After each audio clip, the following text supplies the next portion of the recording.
Ang mga gawa ng mga apostol.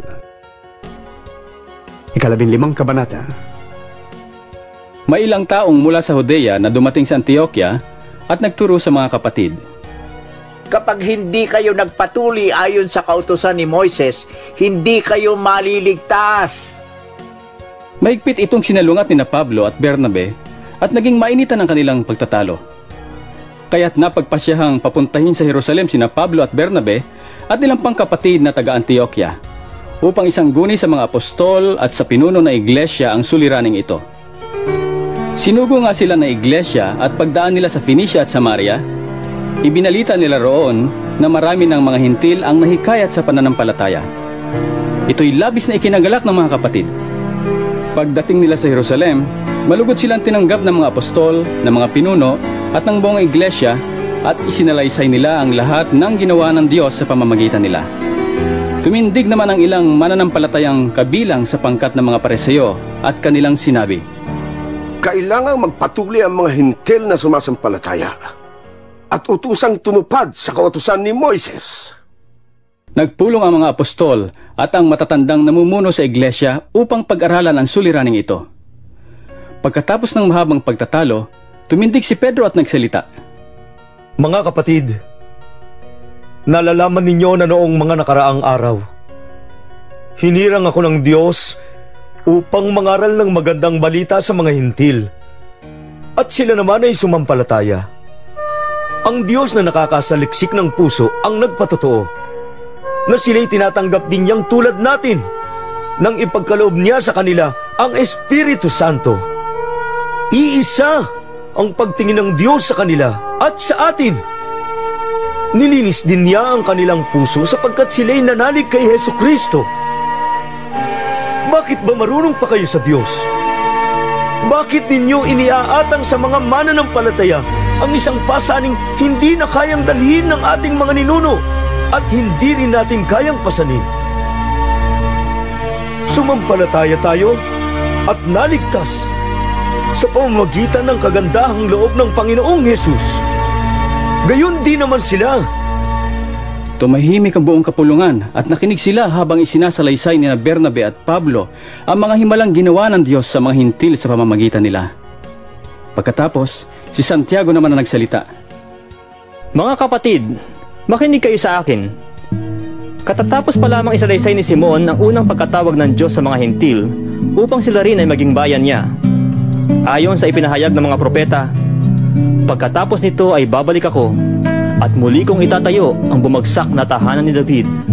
Muli ko itong ibabangon mula sa kanyang pagkaguho upang akong Panginoon ay hanapin ang iba pang mga tao ng lahat ng bansang tinawag ko upang maging akin.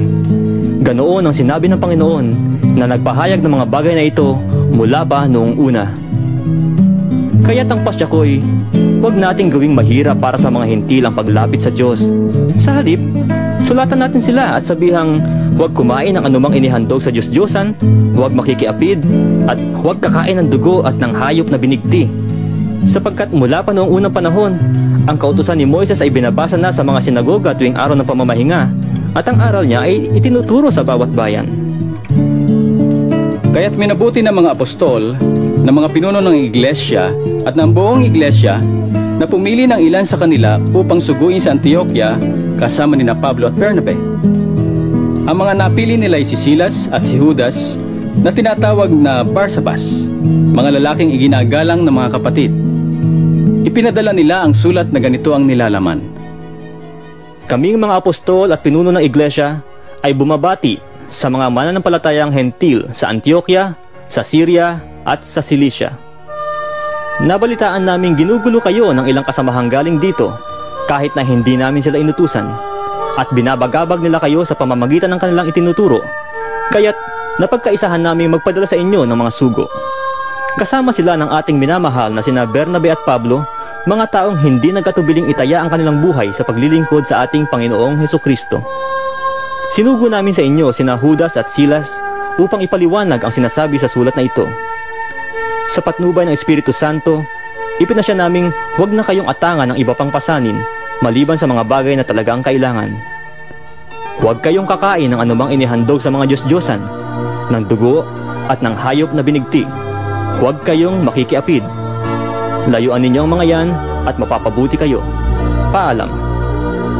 At pinalakad nila ang mga sugo. Pagdating sa Antioquia, tinipon ng mga ito ang mga kapatid at ibinigay ang sulat. Pagkabasa sa sulat, naggalak ang lahat dahil sa kanilang narinig. Sina Judas at Silas, na mga propeta rin, ay maraming itinuro sa mga kapatid.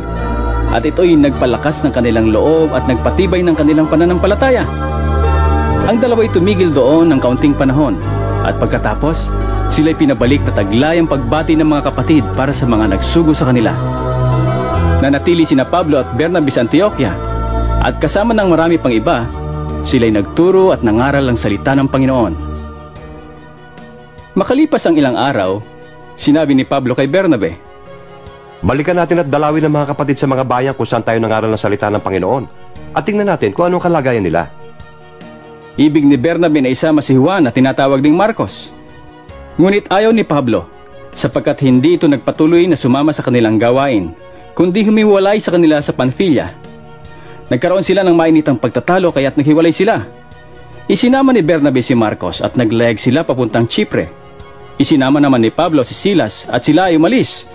Matapos ipanalangin ng mga kapatid na ingatan sila ng Panginoon. Naglakbay sila sa Syria at Cilicia at pinatatag ang mga iglesia roon.